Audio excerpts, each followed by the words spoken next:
Ooh, y'all, it's been a minute, a whole minute, a long, long, long time. But hey, it's 2021. Happy New Year. Happy New Year, we made it. New year, new president. Of course, I'm really excited about that. New year, new Senate. Man, it's been a slow start, but it's been some crazy stuff happening. Like a lot of crazy stuff happening in the media, in the midst of everybody trying to gather themselves in the midst of a pandemic and still be excited, and FaceTime family, virtual Christmases have happened, virtual birthday parties, Zoom parties, virtual voter registrations. This has been a very, very interesting time, I'll say, the last year or so. But Happy New Year. We made it. Very grateful to have made it. And anyway, just wanted to check in with everybody to see what's going on, see how people are feeling. Obviously, feel free to reach out, folks. Everybody needs everybody right now at a time like this. But just relaxing tonight. It's nothing major going on at the moment, though. I'll say that much. I think it's a good thing that nothing major is going on. After the whole storming of the Capitol, I just needed a minute. I needed a minute, and I needed to check on some other folks who are actual staff members on the Hill, or like former staff members and folks. My mask actually is in the house. Check this out. Nobody is here. Just me and God's earth, right? But I did a cool thing today. I did do a cool thing today. I actually did a segment for the Daily Show, and it was cool. And I did it with like another soror and a Delta. Like, she was extremely regal. Like, she's a historian and she is Howard alum. It was fun. It was like Black girl magic everywhere. So I'm looking forward to that coming out. Hopefully I represented for Monroe, for Louisiana, for New Orleans, well for y'all, for the D9. On here, I think some people like text me, was like, yo, like, where are you? What are you doing? And I'm just like, the same stuff that I've been doing since I was a little girl. Like, I have been doing service. I just don't have a camera in my face all the time. And I get it. Like, I ran for office, and so people want to see what you're doing, but that's like my regular life. Like, this is what I do. So I just don't have a camera in front of me. That's all, y'all. That's it. I did get a chance to go over to Georgia. I was mentioning that a little bit earlier. And so, as y'all now know, like, we were successful in taking back the Senate and helping Georgia stay blue. And, hopefully we can do it one more time for Stacey Abrams. So a lot of discussions have happened, and I don't like to make all these things political, but I guess it's kind of affiliated with me. But, as long as I had touched back down at home, I've been talking about the need for people to organize in community, and, how do we build those numbers? How do we impact policy? What does it mean? All those different things. So now people are having, I think, a more robust conversation about, like, how do we do that in Louisiana? And I'm thinking to myself, if any state can do it, like, Louisiana can do it. We coming back from hurricanes, like extreme devastation, things that should like take us out and everything. And some kind of way over here, we tend to make things happen. So I'm pretty sure if we come up with a 64 parish strategy and putting it out in the universe, we're already working on it, we're putting it out there, we can make some things shake. Let me talk about Clubhouse just a little bit. I'm not gonna say too much. But the one thing I do like about the Clubhouse piece is that it promotes actual communication. And, like, I guess a little early when I got on, people were looking to help other people. And I think that's the way it's supposed to be. I'm not really up for this text life like that. Not really up for the text life. I need to find something else to be doing in life than to sit around playing with a toy. You know what I mean? Like, I feel like a cell phone is a toy now. Like, you got games on it, fake social media. Like, talk to the people. engage as much as you can. But I think as an English teacher, I feel like we should practice speaking. Not to mention, it's a better form of communicating with people. Like I'm just out here. I guess I can be like retreating back. This is like pretty much what I do. Like and yeah, there's nothing else going on. Like so when I get bored, this is what I do. Like that's it. That's it right there. And that's about all it's gonna be too. Mm-hmm. Okay then. Let's go. Let go.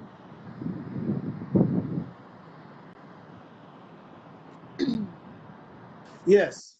Tantra. Yes, ma'am. You should definitely practice speaking as a Toastmaster and a motivational speaker. I agree. Can I take the writing off my face, or is that just what it's Is gonna it? be? Oh, let's see. Wait, maybe you can slide. Is that it? Oh, okay. Yeah. We're good. I got it. Okay. Okay. Yeah. So I am not on Clubhouse because I'm an Android user. Shout out to all the Android users who can't get on Clubhouse. But let me tell you, one of my friends, one of my business partners, we said, man, isn't it interesting how people are so excited about an app that's allowing people to share these nuggets when we've been trying to do that for years, but nobody really wants to hear. Like all of a sudden, you put it in the app. Oh, this is the goal. You know what I mean? It's like, let me get on. And people are like, it's like crack. It's like, yo, you got some more of them Clubhouse invites, and I'm just like, nah, I'm all right, Now, if I get on the platform 9 times out of 10, I'm finna be dropping nuggets and sharing a lot because that's what I do now. I just don't do it in an app. If anything, I'll create a Facebook group or something like that. Like I'm actually getting ready to launch another one called Retirement 2.0, where I'm going to be talking about how to get it. Literally, how to get that bag, but not just getting the bag. How can we keep Uncle Sam out of our pockets as much as possible, whether that's tax deductions to small home-based businesses, 401k alternatives, anything that the government doesn't have a super hardcore thumbprint on. I'm probably teaching it in there. How to create multiple sources of income, how to travel, how to do life differently. Because I know personally, for me, I came a long way without direct help from my immediate circle, like my friend's family. I was the outlier in the group, always looking like, well, dang, they're having fun over there doing this. What is that about? Let me go figure out. Let me go bump my head. And a lot of times in these circles, it's very few of me in there. And I've grown accustomed to that because I'm like, all right. Now I was pitching on a podcast the other day, and I don't remember the guy that wrote the book, but the title of it is "Why Let White Guys Have All the Fun." Black dude who's a billionaire, self-made billionaire, and he came up very humble beginnings, but it was one of those things where he saw the white people always taking trips, having yachts and all this, and I was like, yo, what about us? And it's not that we can't, but a lot of times we're willing to spend our money in so many other places versus spending our money increasing our financial IQ, bumping our head a little bit to figure out what some of this stuff means instead of saying, I don't know nothing about that, cuz. And like we humbly brag about the lack of knowledge. Like I don't understand why that's celebrated. That's like, back in high school, if you were a nerd, if you knew something, people want to make fun. You really know that stuff? You really trying to learn this stuff? I'm like, I'm not trying to be dumb, fella. Like, like that's a bad thing because I'm trying to learn. Like, And nowadays, some people still have the mentality, and it's really easy to say, man, I don't know nothing about that. But you want to learn this latest TikTok dance. You want to be out hitting the whoa on people. Yes. And you will spend so much time learning this, but you won't get in the weeds to learn how to create an LLC, how to establish business credit, how to, jump in here. What's really good. Yeah. Yes, the programming is very real. I mean, even as a school teacher, like, all of a sudden I'm at the desk and I'm, telling my little piece, like, hey, you want to go ahead and, I can't say pull out your books, okay? That doesn't happen anymore. But go ahead. Let's go ahead and, turn your attention to the board. And this is like, And I'm like, what? Like, Right. out of nowhere.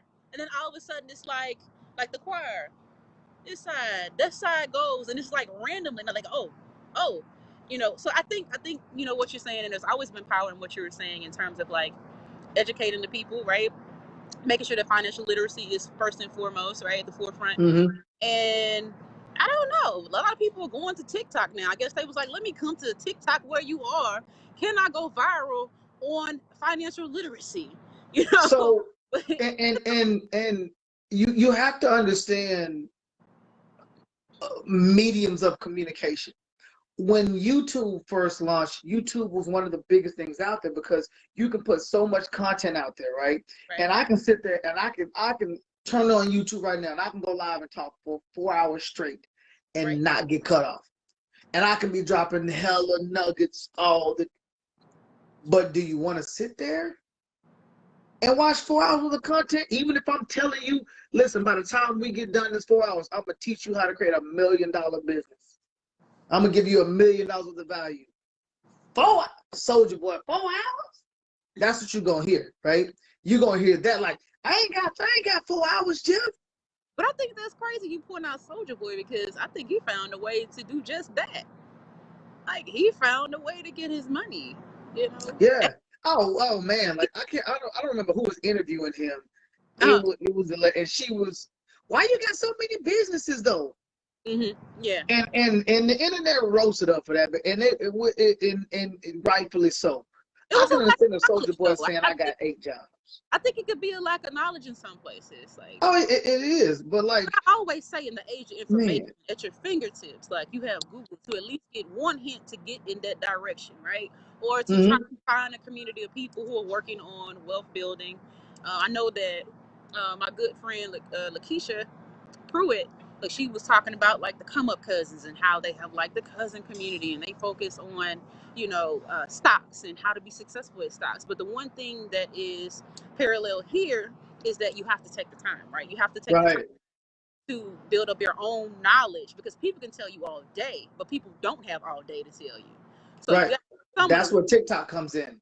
TikTok, you got 15 seconds to 1 minute, and you need to be succinct in your message, and people like that. And it's catching up to say, well, shoot, you just showed me how to make $1,000 a day.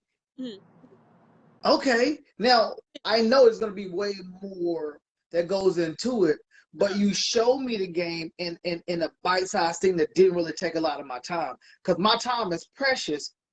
I'll waste it, but let me waste it instead of you wasting it, right?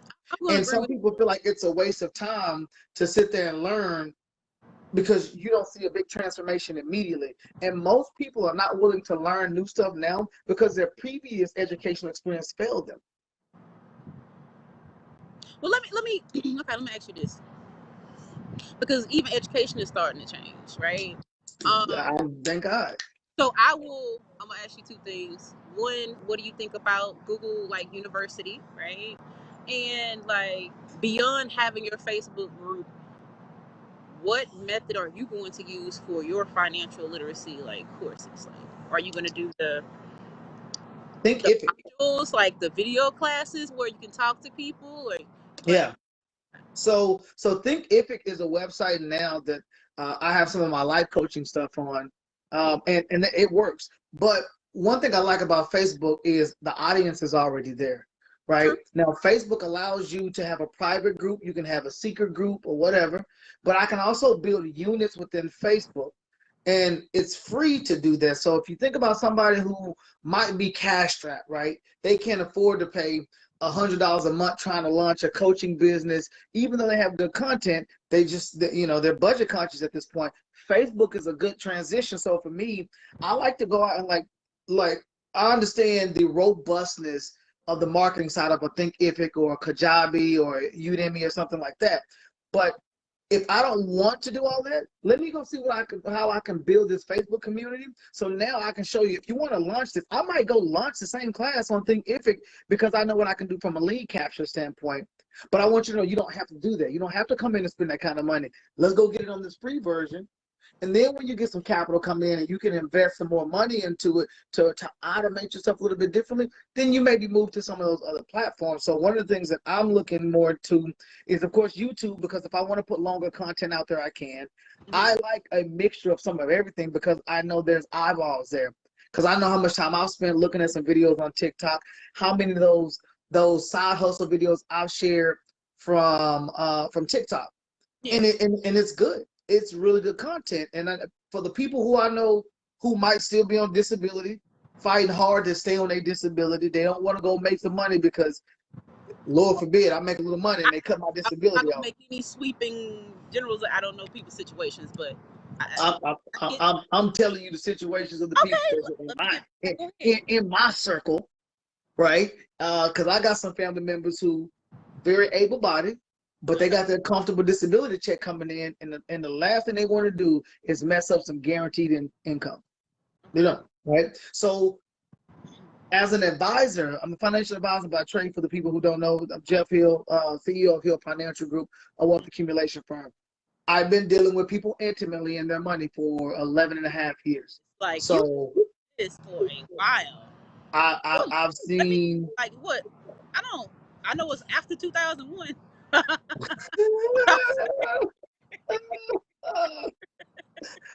Still looking for my top. It's 2021. So anywhere from what, 10 years? I don't know. It's been a minute. Yeah, it's I've been in business for a while. Like I left corporate America a long time ago, simply because I had more trust in myself to go out and make that bag happen versus waiting on somebody to tell me how much I was worth. True. You know, I got a 2% raise my last review, and I was like, I did the math. I'm like 2%, and like I feel like that's an extra $48 a paycheck. Like, chill. This happens a lot though. Like people talk about this point, and okay, so is everyone suited to be an entrepreneur? no, Like, okay, all right, so not full time.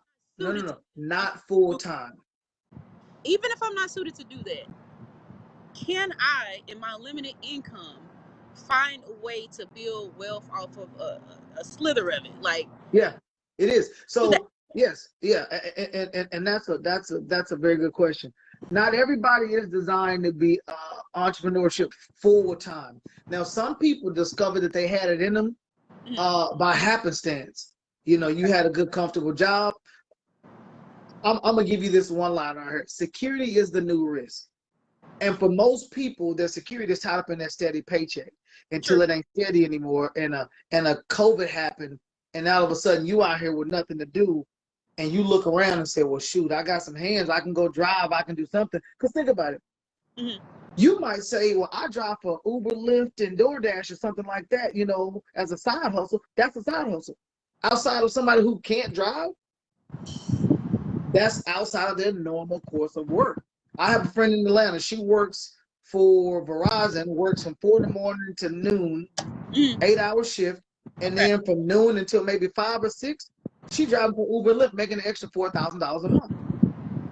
Okay, so their other side hustle gets her 4,000. So I guess they must have the actual traffic for her to do that, right? So she's think about it. In Atlanta. Okay, so that's right. I missed it.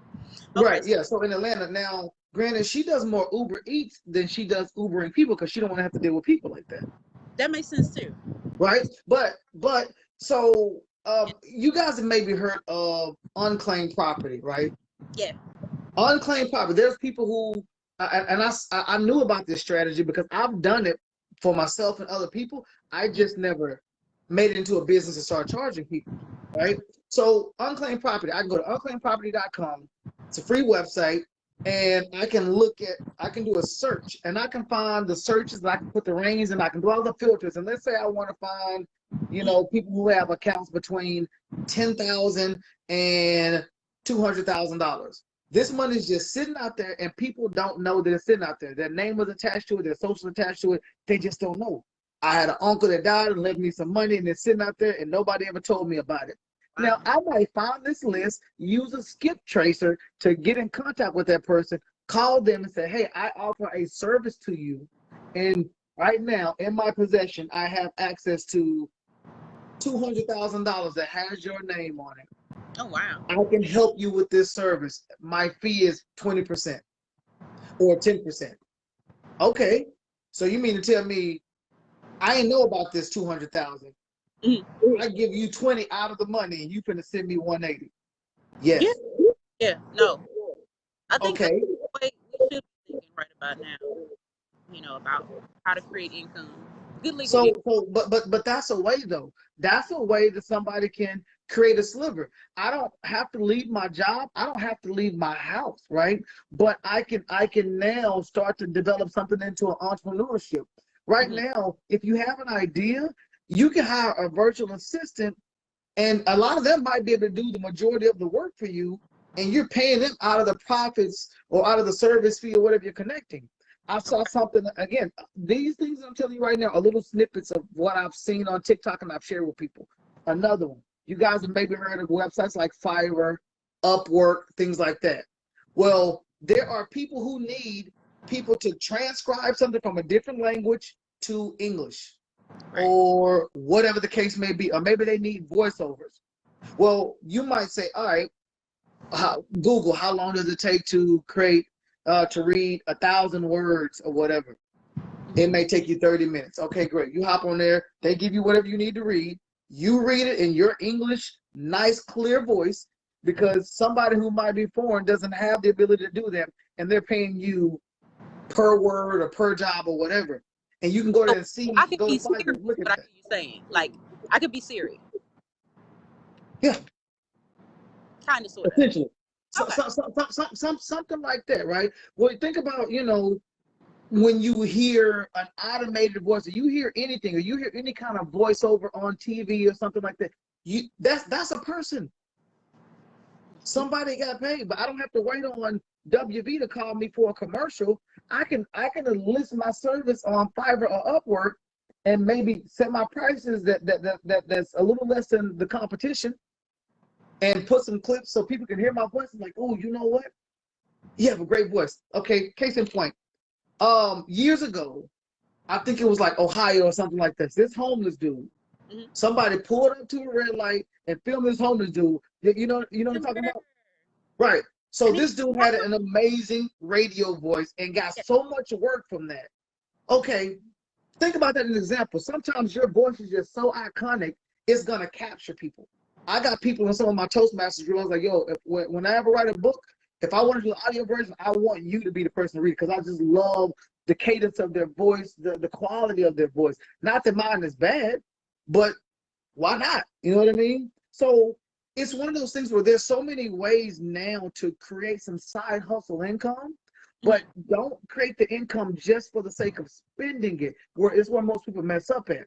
So They'll say, let me jump in here. So you said some things earlier, right? So we got the gig, we're in the gig economy. I got the side hustle.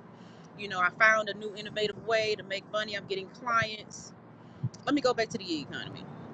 Can I LLC up my gig job? Yeah. Okay. You can be Coco Darnez Consulting all day long, or Coco Darnez LLC, or whoever, right? Okay. Why not? Okay. Like Jay-Z said, I'm not a businessman, I'm a business man. Okay. So I like what I hear. When you think about getting into the idea of branding, they say right here, I got to do it for you. You dropping gems right now. You dropping gems, and you can only get this right here on the Crawfish Commentary. Go ahead and let the people know, though. So we're talking about getting the income, and are we going to save the income, or are we going to spend the income, or how do we keep the income in the community? Right. So number one of the things that I do, I'm a specialist in my business, is creating your own private reserve account, virtual bank, infinite bank, bank on yourself, whatever you want to call it, because I want you to be able to do what the big banks do. I want you to get into the business of being able to lend money, charge people an interest rate, and pay yourself back plus interest. That's what the banks do. Most people have probably heard of fractionalized banking. When you put $1 in the bank, they multiply by 10 and they create loans. So let me ask you, what I see now, like Chime and Day, is that what they're doing? Who? Chime. and Dave, they have apps, and then you get money, and then they have so those are different. Those are a little bit different. It's kind of like almost like Acorn, right? So Acorn might be one of those things where I don't know how to invest. I spent $2.12 at the store. I'm gonna take this 88 cents and I'm gonna use that to start, micro investing in stocks. Chime is more so I can load my money on here and it might grow a little bit. Infinite banking is different. I'm teaching you how to create leverage and how to pass generational wealth within the community, right? It's paradigm shifts though. So what most people do instead of taking a side hustle sometimes to really power through debt, use this money to create more money, we love to spend, which is why we got $1.3 trillion of economic spending power in our community. But that's exactly what we do. We spend it with the people.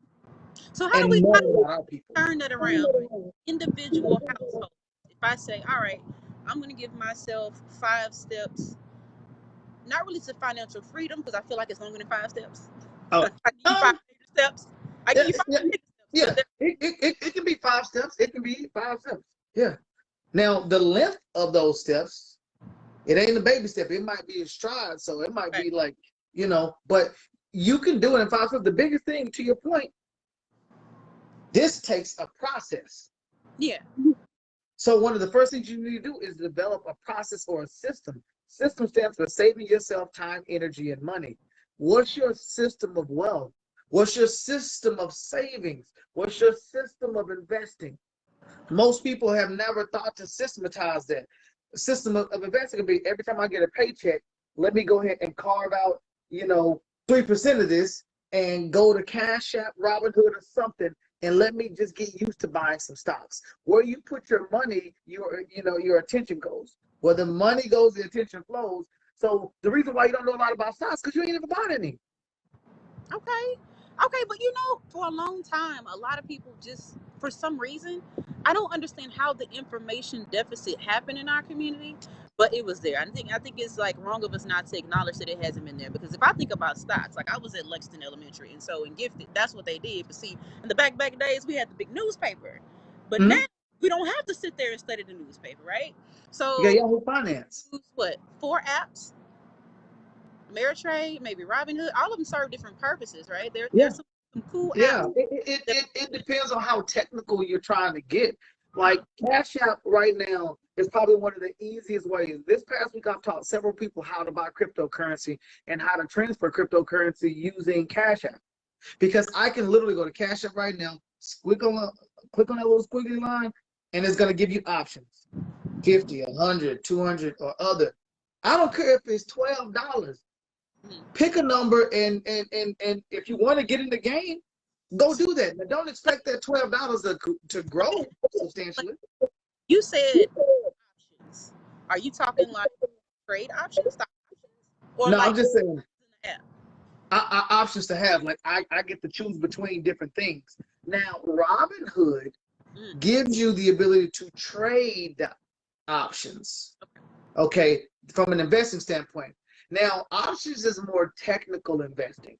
You need to know what you're doing if you get in that game. But the simple point of buying and selling of stocks and shares, that's really simple. Pretty common. We're already using it, right? So yeah, that's simple. Literally, you go to Robinhood, you log in. If I can do a screenshot, I'll show you. You log in and say, all right, great. Well, what do I want to buy today?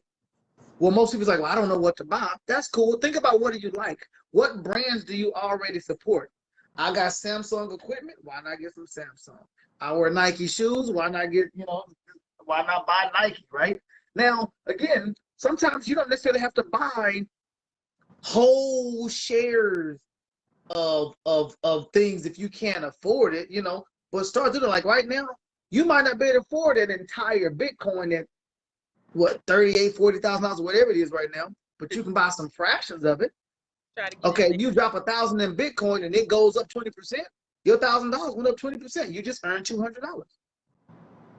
right? But most people are afraid of the element of risk, right? And I get it. You never want to lose money, and the worst thing you want to do is see your money ever go down. I get that. security is the new risk. Because you're going to lose money keeping it in the bank account because of inflation, but you don't think about that as an inherent risk because you can still see your dollar amount in your account. But it doesn't give you the same purchasing power. So you still took a loss. It's just a blind loss. I can't help but think about this, like even as like stimulus checks are coming out, right? So Mm-hmm. the big debate, should it be like $2,000 one-time payment, $2,000 reoccurring monthly payment until so many months? That was Andrew Young, wasn't it? Andrew Young wanted to do the 2000. Yeah. He was on universal income. That was what he was saying. And I was just thinking about like the inflation piece, because I guess food was always high, but I feel now that I'm going to the store, things are much higher. But you know, a lot of folks are not working from a higher wage or a livable wage. So I think that's where they need the most help, because they're looking at that bank account, right? They're looking at that security that you have, and it's like, well, how do I the timepiece, like how do I really make this work in the moment versus my long-term financial plan? Like, how do I come up with those goals that make sense for me to be able to survive in the meantime, and for me to begin a track of building with? Like, how so number one, you want to prioritize. Okay, make a plan. Prioritize. A lot of times, man, when I'm dealing with somebody, especially when they say, Jeff, listen, I'm serious now. They've made this commitment to say, this needs to be the year I need to get really serious. I can't tell you how many times I've dealt with somebody who wanted to get out of debt, and as soon as we start our debt reduction strategy, they go buy a new car. Didn't need one, but we freed up some cash flow. I just need a new car. People make decisions based on emotions, and they justify with logic, right? Emotionally, I feel like I deserve this car because I work really hard, so why not? I'm already paying $200. What's another $150, right? So we do that. We haven't prioritized paying ourselves first. One of the number one things you hear rich and wealthy people talk about is you got to learn how to pay yourself first, right? Write this book down, everybody. The Richest Man in Babylon. What does it mean to pay myself? Because, you know, I can move some money to my savings account, but if I need it, I'm going to take it back out. Okay. Like, so. Right. So that's the Spending Crusade mentality. People about, do you encounter that when you talk to people about it? Like, so what does it mean to pay yourself? Right. So ideally, like Grant Cardone says it like this: you need to learn how to keep yourself broke. Can you go spend money when you're broke? No, you don't. Right. So think about the times where the money. Well, all right. Think about the times where money might be a little thin, right? You can fast all day long and you can tough it out, right? Right. You might go eat ramen noodles or whatever, but in the country, we say you get a little money in your pocket, and it starts to burn a hole in your pocket. Because you got money, you got the freedom to go spend how you want to. And we say, well, emotionally, why not? It makes me feel good that I can finally go spend some money. Let me do that. And we don't stop and say, no. This is an opportunity for me to really get ahead. So you have to be firm when you make that decision. This is like a little sweet spot, like, because, you know, we see memes, we see people who want to tell people what to do with their money. And, you know, one of the things that we hear about now is with taxmas, right? So now, potentially, for some people, a sum of money will come into my possession, right? I have been feeling, you know, not the best, and I want some retail therapy. You know, what do you tell somebody like who's going through something and feels like that's their escape, that's their route to freedom? How do you define freedom when they see it the opposite way, right? Because it seems like you're selling investments, saving, long-term strategy. And then they're like, but I didn't get a Christmas. But you want short-term something. I kind of want to do what I want to do. Like, how do you talk to someone who's in that mindset? Right. So, like, I remember early in my career, I was at a barbershop. And in my career, I was at a barbershop. And it was like 4 or 5 minutes conversation. Like, and one of the guys said, Jeff, somebody like me, he was like, I like drink every weekend, and I like to go hang out with strippers. Somebody like me. And I was like, all right, great. Give me one, give me one weekend out of a month, and you don't do all of those things. Let's look at how much we Okay, just so saved. you're scaling back Yeah, a little at a again, time. so I prioritize that I need to do something. Let me scale back. Like so many people are paying so much in luxuries like cable bills, right? You should have cut that cord a long time ago. You're not watching 4,000 channels, but you're paying for, I mean, seriously. I mean, seriously, like there's some of these DirecTV packages. Oh, you got all these channels, and they're like, oh, all of that. And it's like, you watch 4 channels, or you stream it. No, not. Yeah. The truth is you're So not watching. You cannot watch them simultaneously and take in at every plot. all, even if not, 9 times out of 10, you like it just so you can scroll through them. Like, oh man, I made it. Literally, that's it. But like now, YouTube TV, I think, is like $40 a month. Okay, all so right? I've seen that. Is that like a sale or something? I feel like they still a little steep. Well, compared to a $200-something DirecTV bill. Okay, I guess if you compare it to something, but people talk about That's what I'm doing. You a sale, but it's like back to what we were saying. Sell me a sale, but if I keep my money in my pocket, I never spend anything. Right. But so for me, in the spirit of scaling back, we can find an alternative that's cheaper to put more money in the pocket. right, and have a fatter bag. Okay, is that what right. you're saying? So that's what I'm saying. So it's baby steps, because if I come in and say, yo, cold turkey, cut the cable off, you're like, nah, bro. I'm not. Like, outside world, I gotta have my soaps, you know what I mean? So it's starting to shift your paradigm to say, do we really need all of this? Or we want some entertainment, right? So let's scale back, and then from there maybe we have a Hulu, a Netflix, and a Disney Plus. Now we're at $27 a month or something like that. We start to scale back. A lot of you guys in your cell phone bills right now is probably a free streaming service. I'm with Sprint and T-Mobile. We get Hulu for free, right? Disney, AT&T has Disney Plus. Verizon has, I think, free Netflix, something like that. Oh, wow. Okay. So a lot of this stuff is already, some of the stuff you can get for free and you're paying for, you just don't know, right? Because you haven't assessed it. Not only that, when's the last time you assessed some of your insurances that you have? I remember when I was with my parents had Farm Bureau car insurance for forever. So naturally, when I got old enough to get my own, Farm Bureau, right? And I remember getting a letter from them and said, hey, Mr. Hill, your credit score dropped some. So because of that, you are now at higher risk. We're going to raise your car insurance. I'm thinking that shouldn't have anything to do with the other one, but they're assessing risk. Now, when my credit score jumped back up above what it was, they didn't say, hey, Mr. Hill, because your credit score is a lot higher now, we're going to reduce this. They didn't do that, right? So the onus is on you, Mr. Consumer, is to go shop sometime. Let them earn your business, right? I remember when I went to Geico from Farm Bureau, I cut my insurance bill in half. Forget the 15%. Half.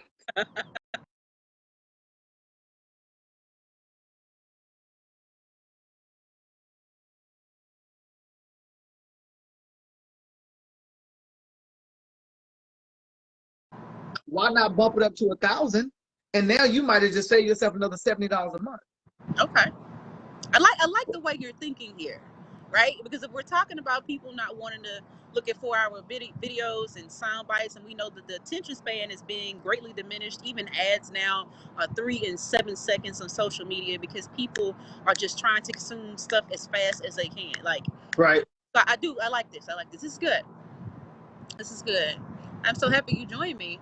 Now look, I'll say this much. I don't have my battery, my charger up here. I don't know where I am on this. I didn't want to stop the conversation, but I really don't know what a battery is on it. I just don't. If it zaps off, don't think ill of me. All right, listen. I don't know what phone you got, but if you swipe down at the top, that little browser normally lets you know what you're working with from a battery standpoint. Swipe down on the people. Uh-oh, I got to do it a little differently. Okay, here we go. I got a little action. Yeah. So it's about that. Now, if you're holding a lot of debt and you're putting a lot of money in your 401k, I am not afraid to tell people, stop putting money in your 401k. Stop. So think about it like this. Let's say, let me ask you this question. Let me do it like this. in your opinion, what's a good rate of return on your 401k? I mean, I want some big numbers, Jeff. I understand you want a big number, but realistically, what do you think you might be able to get on an average? I don't know. Maybe 3, 5, 10. Okay, let's say 10%. Nice round number. Okay. Let's say you're being nice to yourself and you're putting $500 a month into your 401k. Okay, great. So that's $6,000 in a year. 500 times 12 is 6,000. Okay. 10% of that is $600. So you just earned $600 in interest a year. Congratulations. Good. It was that easy. Good. Because again, at 10%, your money is going to compound in 7.2 years. Okay. Really, really good. Now, this is the front door of your financial house. I'm bringing money into my front door. Okay. But in the back door, I got a $400 car note. I got $520 in student loans. I got $1,500 in the mortgage, unless you like in DC and it's like $8,000, whatever. You get this mortgage. I got student loans. I got credit card bills. I got some medical bills. I got $3,000 going out the back door. That's $36,000 a year. Right. If I recapture this $500 alone and start using that to power down this debt, eventually I'm going to have $42,000 a year that I can comfortably save because I'm spending it anyway.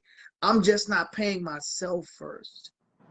So I need to just recap what you just said. So okay, we went from $500 a month times 12. Okay, that's your year. That put me at $6,000. Mm-hmm. Now, in order for me to be successful with this pool of money, I want to take that money and pay down debt. Yes, yeah. You stop putting money in the 401k. Stop paying down debt, and put that $500 into your debt reduction strategy. Okay. And I like to do debt snowballing. What's the lowest balance that we have? Let's pay that one off first. So most people, when they pay debt, they pay it inefficiently. We've always been taught never pay the minimum balance because you're going to pay anything for the rest of your life. So our minimum balance is $25. We're paying $40. We're paying $5, $10, maybe $30, $40 per line item more. And it's chipping away. But a faster way is to do debt snowballing. Okay. Let me take all this extra and let me attack the lowest bill. Now, there are different schools of thoughts. Some people say do the highest interest because you're getting killed on interest. Some people say do the highest balance. I personally like to say do the lowest balance. Okay? Because for me, I want the euphoria to say, I finally paid off this freaking credit card bill, and now I just freed up another $40 a month. Now, you don't take this 40 and start celebrating, doing a lot of retail therapy, maybe one time, if you just feel like you need it. Or if you do the retail therapy, buy it, don't take the tags off. Keep it in the closet so we can take it back. Because 9 times out of 10, you don't really want it. You just wanted the feeling to say, I can finally go do it. Yeah. Ladies probably got a lot of stuff in their closet they ain't never wore. I had a client who done bought the same shirt 3 times. Look, it happens as a lady of society. They want you ready to go for any occasion. But I still agree, right? So if you pick it up and you know that you're not going to really wear it and you find that you're not incorporating it, just take it on. Yeah, no. Like just buy it and put it in the closet and see if you still feel the same way about that shirt in a week or 2. Or whatever that cutoff date is, and then take it back. Yeah. So now you got that fixed. You got to get out there and feel good because you got in the motions of shopping and spending money, but take that stuff back. Get that money back, right? Now, again, so we got this money. We paid off this lower debt. We got this $40. Now we got $500 that we got from my 401k plus another $40 that we are using to attack the next lowest debt. Okay. And we keep on doing that until we're out of debt. That's just debt snowballing in itself. When you do the concept of infinite banking or private reserve account, we're going to set up your own personal bank. And we're going to start putting money in your bank while we're paying the minimums on everything. When we have enough money to pay off this card or that first line item, we take the money out of your bank, pay the card off, and then we start putting that money back in your bank. Now you get to recapture all the interest that you would have been paying to somebody else. See, interest is only bad when you're having to pay it and you're not earning it. Rich people learn how to earn interest. Right. And infinite banking is the way you can earn interest. It's a paradigm shift. Dave Ramsey and Susie Orman, they're not teaching this stuff. They're teaching debt snowballing. They are. And they're teaching investing, but they're not teaching you how to pay yourself with interest. They got you how to pay yourself, but they're not teaching you how to pay yourself with interest. And then they're also not teaching you how to recapture interest for the rest of your life. Because I guarantee you, at some point in time, you're going to buy another car. Imagine going to the bank or going to the dealership and paying cash for the car and then paying yourself back for that car note, and you paid yourself back plus interest. What's my start at, reference point and sources for this new topic that we aren't, I guess, exploring? So Nelson Nash wrote a book. Nelson Nash wrote a book called Unlock the Power of Infinite Banking or Become Your Own Banker. There's a lady named Pamela Yellen who also wrote a book called Bank on Yourself. Or you can holler at me and we can have the conversation, and I will give you some free resources for you to start to learn. Again, it is a paradigm shift because you've never been taught to look at money this way. I teach people how to use debt and expenses to create wealth. And you haven't been taught that. You've always been taught debt was bad. Dave Ramsey, Susie Orman, they say debt is bad. But if I went and got a loan, I got this PPP loan because I got this side hustle, and I take this loan and I'm financially responsible enough to put it into my business and grow it, pay that loan back, and now I got a thriving business that's running because I had enough money to now hire my virtual assistants, hire my people who can take care of me. Was debt really that bad? No. Business debt and consumer debt is different.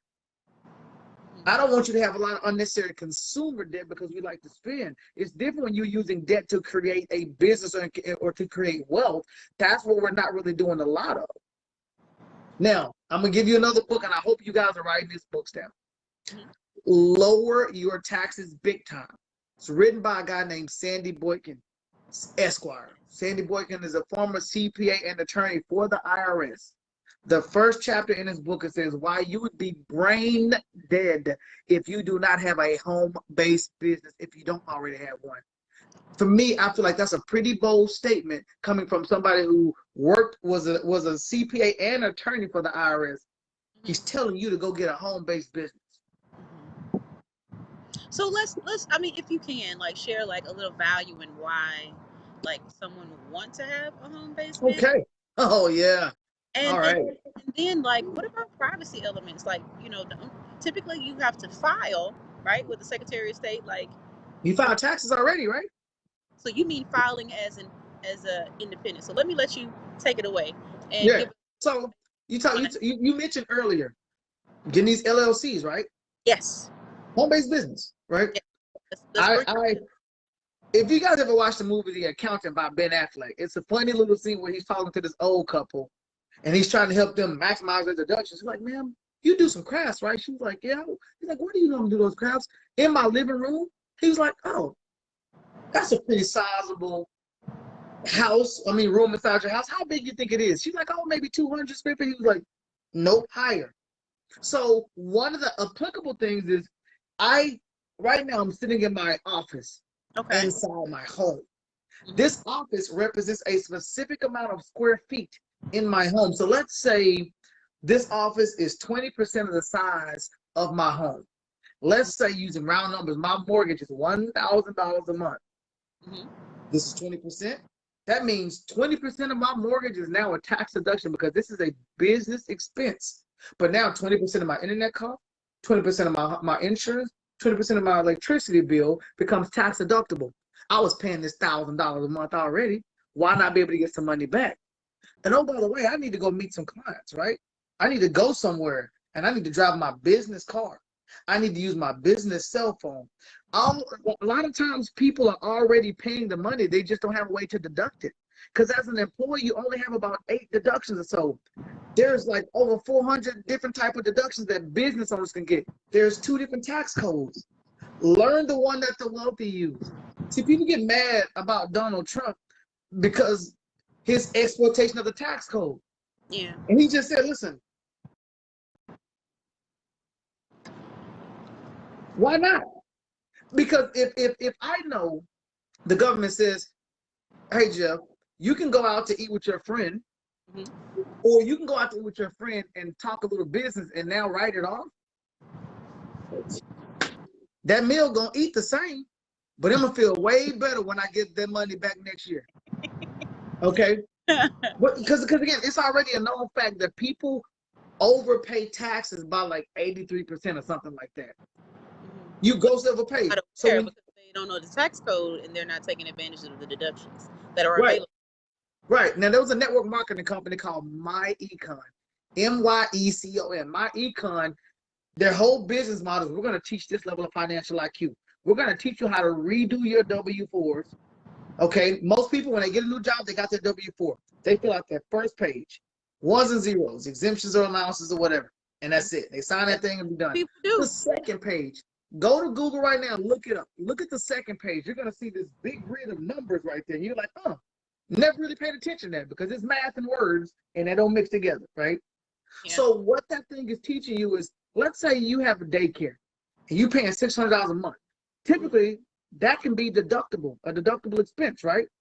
So all of a sudden, you can start to redo these exemptions and allowances and get up to maybe 8, 9 allowances. Now they're not holding all this money out of your check. For every extra allowance, it might be an extra, depending on what you make, an extra $50. Okay. So when you redo your W-4s, typically you can see an extra $250 to $600 coming right back into your household. So people get excited about having a refund check, and then they just go spend it on some stupid stuff because they can retail therapy on a big level. I can finally get these red bottoms. I can finally get this Louis Vuitton, and they'll do it because in their mind, wealth is tied to this name brand. I feel like I'm somebody when I'm carrying this expensive purse, and I got this hair that go all the way down to my ankles. I mean, I'm just saying, look, I was at dinner the other day with a couple, and we had this conversation, and this lady, I could not wrap my head around it. She's like, I don't know, Jeff. I know, I just love the purse. I just love the name brand. I don't do Michael Kors no more. Like, she graduated from Michael Kors to now Louis Vuitton. Like, Michael Kors, like it's too easy to afford now. I got to set my game up.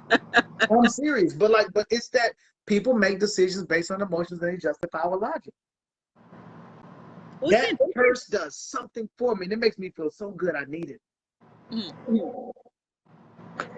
So I want that $2,000 stimmy, so I can come in and I can stunt.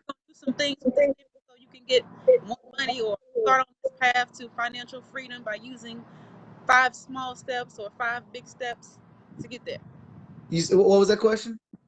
I didn't ask a question. I don't remember. Oh, the audio cut out, so it's like I couldn't answer the question. I'm having some trouble as well. Okay, so I'm saying, like, you're being excited about the 2,000, or I would say for those the 1,400 remainder of the dollars that I guess is soon to come, so that you can chart or put into your financial plan, right?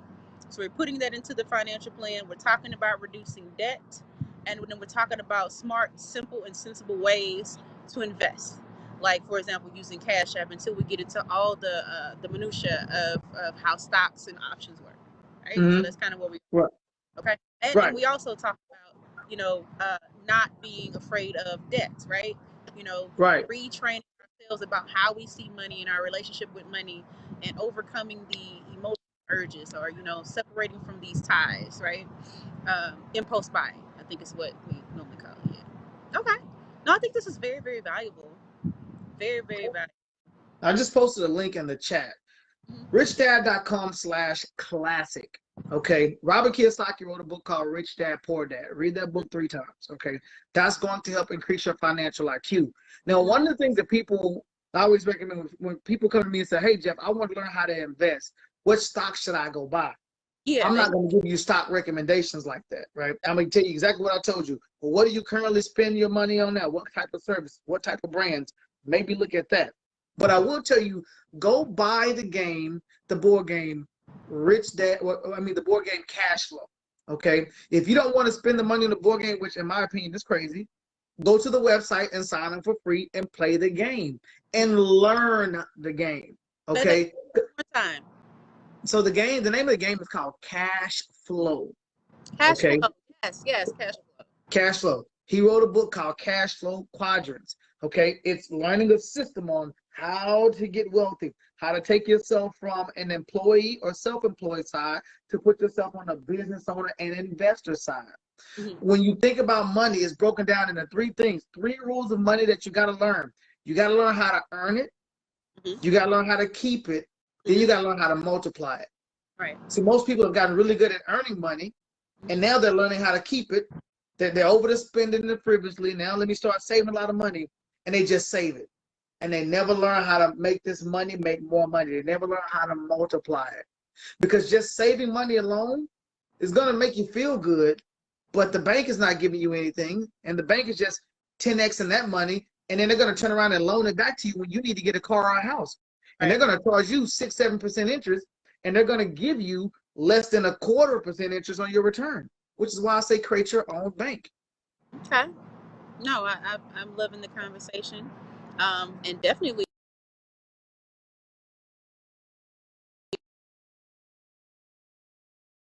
I heard loving the this is something.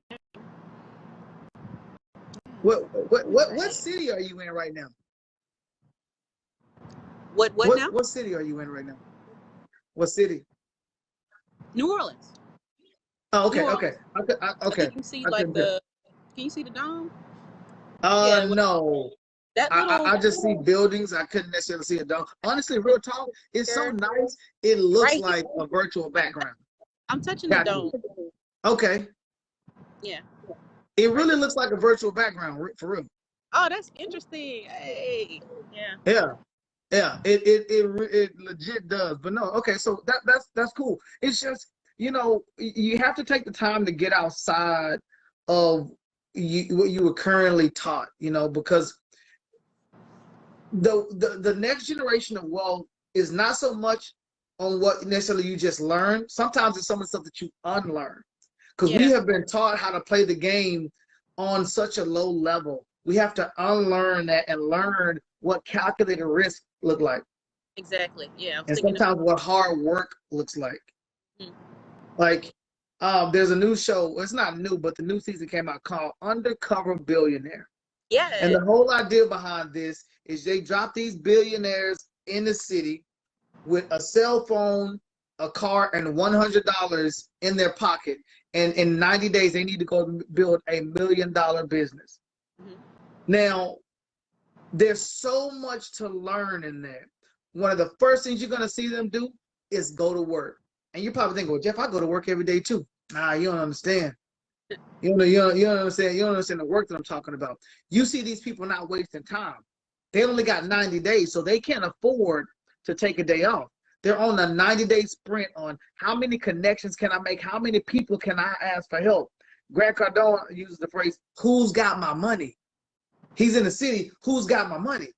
Who can I connect with? Who can I do a business with? Who can I help get what they want? And in turn, they pay me what I want. And he'll go out and do some work for free because he wants to show his value. You brought him up, like he dropped in on Clubhouse, and he's like really free with information. Oh, yeah. Yeah. Givers gain. Listen, givers gain. Yeah. The person that gives the most gains the most. But sometimes we're so caught up on the money side, we feel like we have to charge for every single thing that we do. Sometimes when you give away a lot, people are going to be following you because you give a lot. And then when you ask them for the sale, sometimes people don't mind paying it because you've given them so much already, and they're like, dang, I got to find a way to, like, okay, let me get this course. Let me go ahead and invest in myself, even though I got to do it through you. Cool. So information products right now, I think it's like a $350 million a day business. I think when the next 20 years is going to be $1 billion a day business. Information products. That's a clue, guys. So what can you learn right now that you can start to teach and create your own market share? The world has changed so much. YouTube was pivotal in terms of I can launch my entire own network. Yeah. That's what Grant Cardone did. So Grant Cardone goes live every single day, and he has this stuff segment. On Mondays, it's real estate. On Tuesdays, it's whatever. On Wednesdays, it's him and his wife talking about couples. Thursdays, it's young hustle. Fridays, it's no, Tuesdays is like marketing automation. Fridays is for the automotive industry because that's where he started to really take off at. So every single day he has content just for that day. And he said, I got tired of waiting on MSNBC money and Yahoo money and all these people to invite me on their show so I can tell them how to get their money right. I said, F it, and I created my own. And he has his own studio now. He's inviting people in. You can invest and advertise on his studio. He has a lot of eyeballs on him. So why not put together a commercial and launch it on his? Yeah. You know, like I spend at a minimum probably $10,000 a year on my personal development. It wasn't always that way. This would be the time, you know, where things have slowed down to brush up on skills. Like you said, I talk to students about the tech industry, you know, just coding, cybersecurity. Like that's where we're going. AI, all that automation. So ready to be in the game. Yeah. I mean, so a lot of the stuff that people that got security in do not realize how replaceable you are with AI. Well, there are levels to AI. Yeah, it is. Oh, definitely levels to AI. Yeah. But you know, which is, you know, going back to the whole idea of universal income, Elon Musk has been talking about that as well, because there will be a time where I think with the mixture of 5G and AI, you're gonna see a big shift. And now 5G, they're already planning 6G already, and 5G hadn't even really officially rolled out yet. Yep, 6G is being tested. So think about how fast that is. Maybe we should write that. We're gonna write that. All the world's beta. So, you know, like I just want people to understand, this is the time where you need to be taking life seriously. Like there was a kid, 9-year-old kid, who made $30 million last year reviewing toys on YouTube. A 9-year-old kid. Go kid.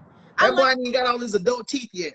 But the kid was able to use his or her own social currency for wealth, right? Rather than being exploited by someone else, right? So I love that. I love that. Yeah. Yeah. So it's one of those things where you can't be too afraid to put yourself out there. And that's one of the hardest things for people to the hardest pill to swallow is that pill of criticism. True. Because you want to be liked by people. You do. You want to feel like, man, I'm really giving you my heart. I'm giving you guys good love and stuff. You know, I want to be liked. But let me tell you, for the people who grew up in the church, Jesus was perfect and got crucified. Why do you think your walk gonna be any easier? Okay. Just a reminder. Yeah. I'm serious. I'm serious. And to go there, a prophet is not welcome inside their own home. Sometimes the people that do not know you will be your biggest supporters. Okay? Because the crabs in the barrel mentality is absolutely real. If you don't learn anything from watching Undercover Billionaire, especially the second season, you will learn that on the first freaking episode. These people got invited into homes. They got given food and food tabs and all of that. Yeah. Popped up in the city and was vulnerable about what was going on. But don't just do it expecting a handout. How can I trade something for this? How can I bring some value to you? Listen, man. And that's one thing Grant said. He's like, listen, I don't want a handout, man. Like, I'm serious. Like, I don't want a handout. Like, give me a broom. Like, what you got around here that need to be done? I'll sweep. I'll do something. I will do something for the money. I don't want a handout. And the fact that somebody is saying, dang, this person needs some help, and they're willing to roll up their sleeve and do some stuff, let me stick my neck out. Because this might be their thing they've been praying for. Man, Lord, like, I got to find somebody I can help. And all of a sudden, a situation like this lands on your lap. What you gonna do with it, right? But so many people are just so quick to own.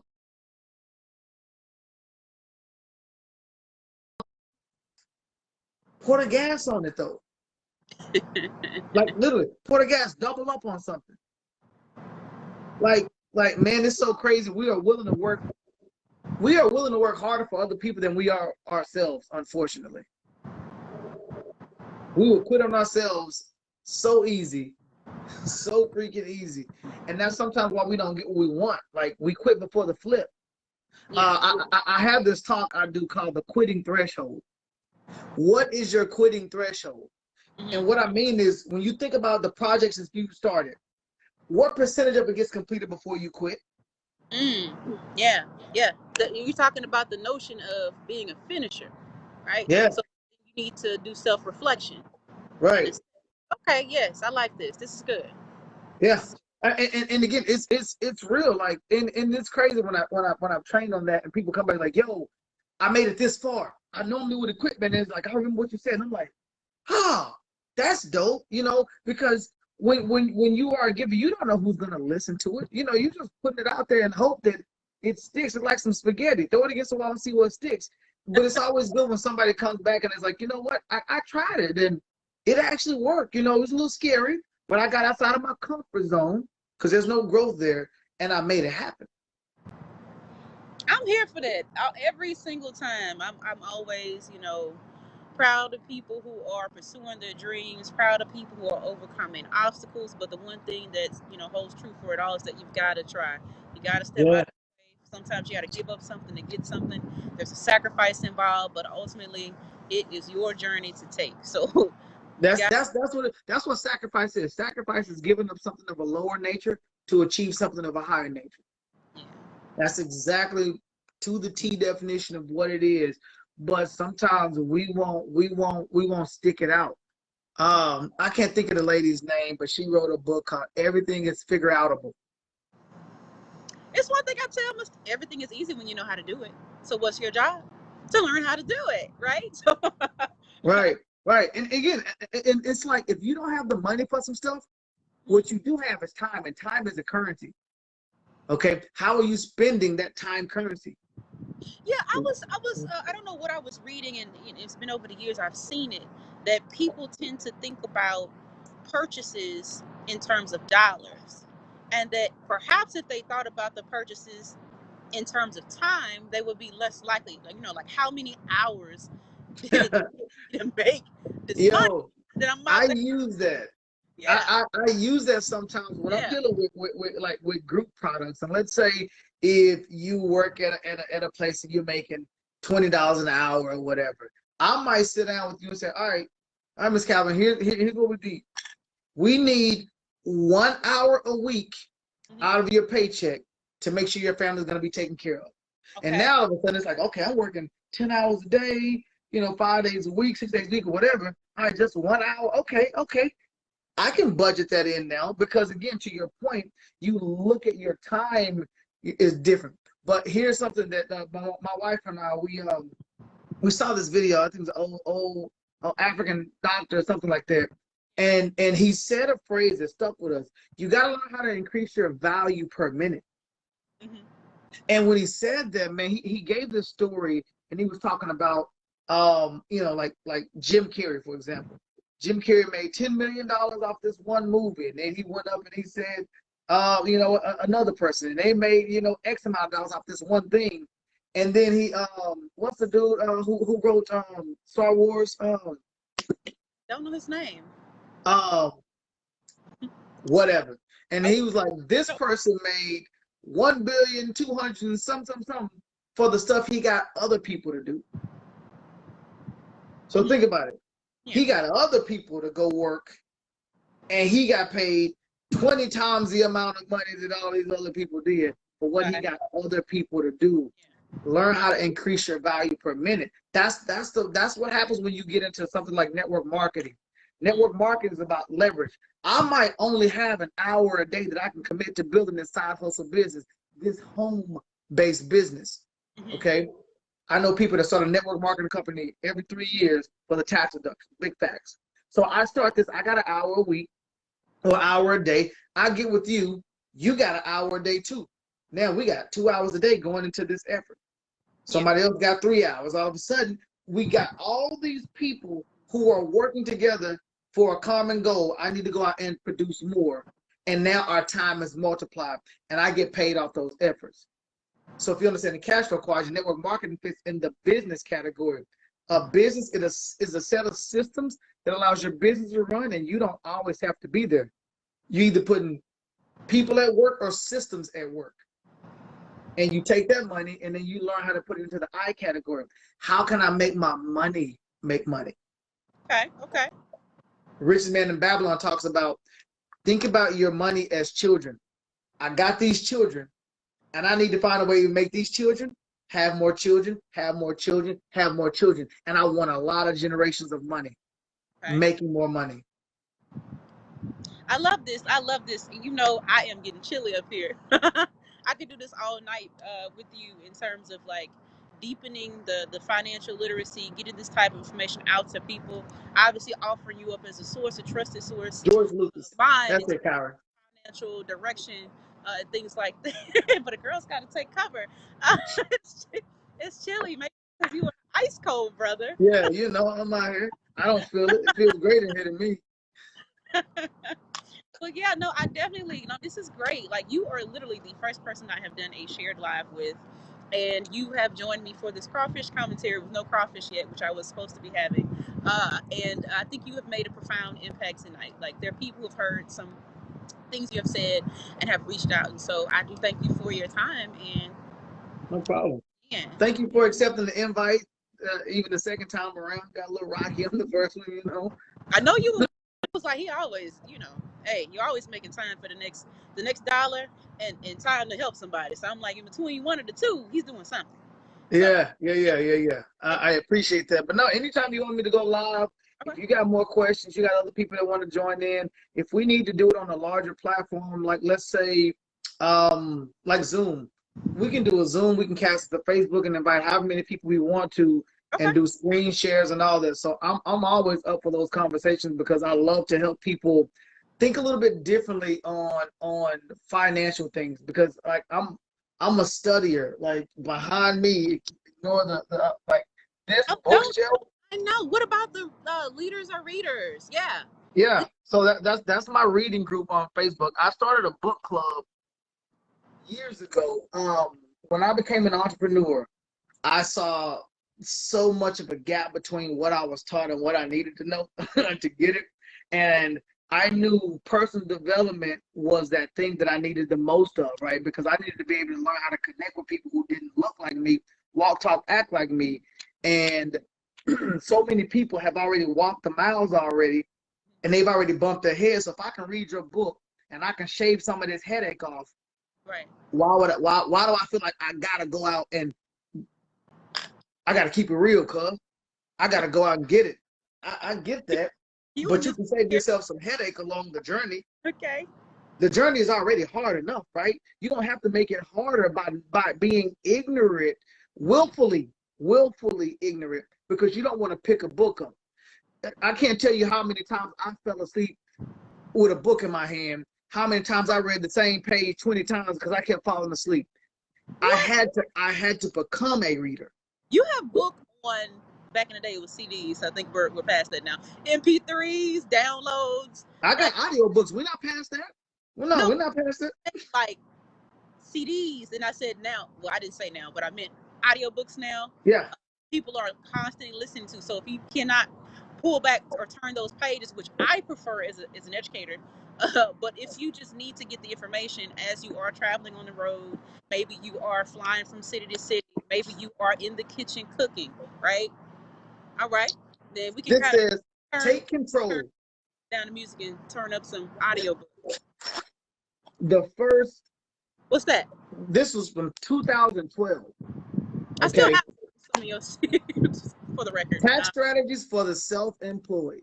I bought this kit in 2012. I was in a meeting, and I walked into a meeting a little bit late. And within 5 minutes, this dude told me about a strategy that was going to give me an additional $11,000 bonus. And I said, how much is your course? He said, $500. Like, here, take it. Because if you just showed me one strategy. said though, like, well, we have to have some extra spending in some cases. We can't You act like do. tight, but let's say this. We could all put up, if you have a community of friends and you know that there's some information that you all could benefit from, Crowdsourcing. you could pull your resources together and crowdsourcing. Yeah. Crowdsourcing, create a mastermind, but you gotta have some people who don't mind investing in themselves. And what you just said is absolutely freaking good. And I wish more people thought like that, because I don't always have to be the person footing the bill for everything. And I'm telling you, I can't tell you how much money I spent on programs, and somebody came in like, hey bro, here, I got it. Like, here, go do something with it. Pay it forward. You know what I mean? And that's just the come up. Yeah. But we got you the tools you needed, and you were sharing that, and that's the thing I like about your heart, right? So it's like, hey, I'm finding some success in this financial thing. I'm lining things for generational wealth. I'm lining things to increase my quality of life, and you can too, right? No, so we're have to host Zoom. Let's see folks who are interested. I'm still chilly over here, and okay. I'm a Louisiana girl. Gotta eat something. Okay. All right. Until next time, I appreciate it. Let me know, and we can put together. So just shoot me a text message offline with some dates, and we can start kind of promoting. We're gonna this is gonna be called Treehouse. Okay, Treehouse. We're gonna work on that. But, hey, Clubhouse versus Treehouse. We out there. Is that what we used to have? Yeah. So yeah, we're gonna it's gonna be called Treehouse. What's the password? Right. Who told you to come? How you know? Right. We're gonna have the speakeasy Treehouse. All right, speakeasy. Yeah. All right. Well, look, I've enjoyed it. You have a great night. I'm not gonna be able to take any more of this atmosphere in. It's all right. It's chilly. Enjoy it. All right, fam. All right. You have a good one. All right. Bye.